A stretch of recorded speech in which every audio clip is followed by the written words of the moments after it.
تحبون الله فاتبعوني يحببكم الله ويغفر لكم ذنوبكم والله غفور رحيم.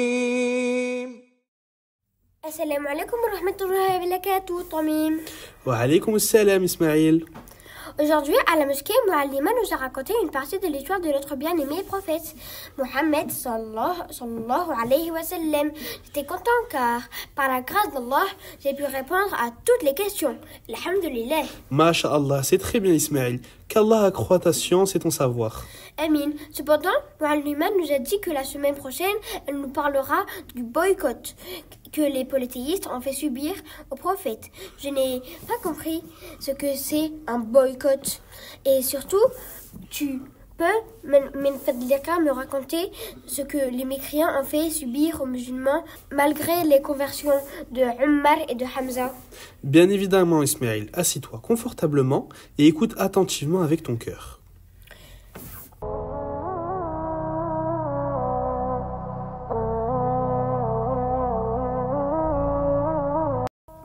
Malgré les conversions de Omar et de Hamza, les polythéistes restèrent déterminés et voulurent à tout prix tuer le prophète. C'est pourquoi Abu Talib rassembla sa famille des Bani Hashim et des Bani Muttalib, croyants et polythéistes, pour défendre le prophète. Tous répondirent à son appel, sauf Abu Lahab. Les polythéistes étaient désemparés et ne savaient plus comment s'y prendre pour se débarrasser de Mohammed. Alors, en l'ancêtre de la prophétie, ils décidèrent de boycotter et d'isoler les Bani Hashim et les Bani Muttalib jusqu'à ce qu'ils livrent leur prophète afin qu'ils le tuent. Qu'est-ce que ça veut dire, boycotter? Patience, Eri, patience, je vais tout expliquer, bi'ibnillah. Les polythéistes décidèrent de ne plus commercer avec eux. Personne ne pouvait s'unir à eux par des liens de mariage, ni même les fréquenter. Ils établirent un pacte de rupture qu'ils rédigèrent et signèrent. Ce texte fut accroché à l'intérieur même de la Kaaba. Le prophète invoqua Allah contre celui qui a écrit ce texte. Et que lui est-il arrivé? Subhanallah, il a eu une paralysie de la main. Allahu Akbar. Et combien de temps durera ce boycott? Cette rupture, ce boycott, dura 3 longues années. Ce fut une période très difficile pour le prophète et sa famille. Ils en souffrirent énormément et connurent la famine. Mais les Qurayshites empêchaient tous les commerçants de vendre quoi que ce soit aux Banu Hashim et Banu al-Muttalib. Ils devançaient même les caravanes venant à la Mecque pour leur acheter toutes leurs marchandises à un prix très élevé afin que cette nourriture ne parvienne pas au prophète et à sa famille. Certains mangèrent une date et gardaient son noyau en bouche durant 2 ou 3 jours pour éviter de ressentir la faim. Ils se mirent à manger les feuilles des arbres ainsi que la peau des animaux. Tous les Mécois pouvaient entendre les cris des femmes et des enfants affamés. C'est terriblement atroce. Ils en sont morts. Malheureusement, beaucoup sont morts et d'autres se sont affaiblis. Cependant, quelques habitants mécois, ayant pitié d'eux, leur apportèrent de la nourriture en secret, comme le neveu de Khadija ou même Bilal.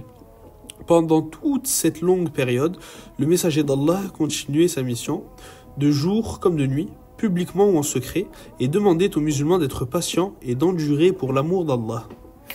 Allah nous suffit et il est notre seul protecteur. Et en arabe, ça nous donne « Hasbi Allah wa ni'mal wakil ». De quelle manière ce boycott a pris fin? Après 3 années d'isolement et de famine, en l'an 10 après la révélation, un homme polythéiste, Hisham ibn Amr, qui faisait partie de ceux qui transmettaient en secret de la nourriture, voulut rompre ce pacte injuste. Il s'en alla voir Zuhair ibn Abu Humayya, fille de la tante paternelle du prophète, et lui dit « Ô Zuhair, est-ce qu'il te plaît que nous mangions et pas eux? Est-ce qu'il te plaît que nous buvions et pas eux?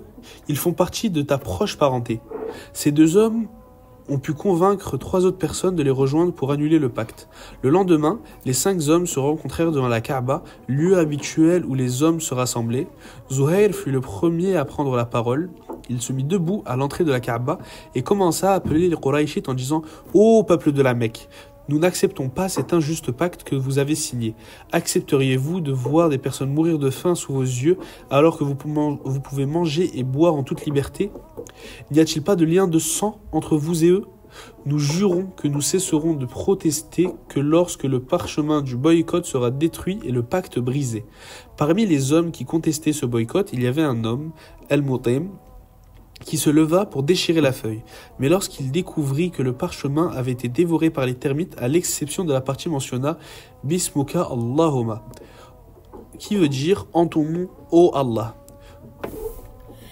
Subhanallah, avant même que les hommes ne le détruisent, Allah se chargea d'anéantir ce pacte de l'injustice. C'est ainsi qu'Allah sauva les Banu Hashim. Et les boycotts furent levés. Tu as tout compris, Masha'Allah.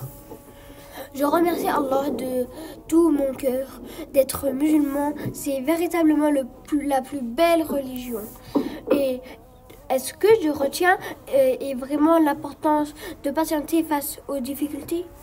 Allah est le seul qui peut nous secourir et nous venir en aide. À nous de savoir l'implorer sincèrement, comme le faisaient les compagnons du prophète. Jazakallah khairan, Tamim. Wa khayran jazak. Tu es prêt pour aller à la mosquée? Oui, j'ai fait mes ablutions et je me suis parfumée avant que tu commences l'histoire. Ahsanta. Hayya bina.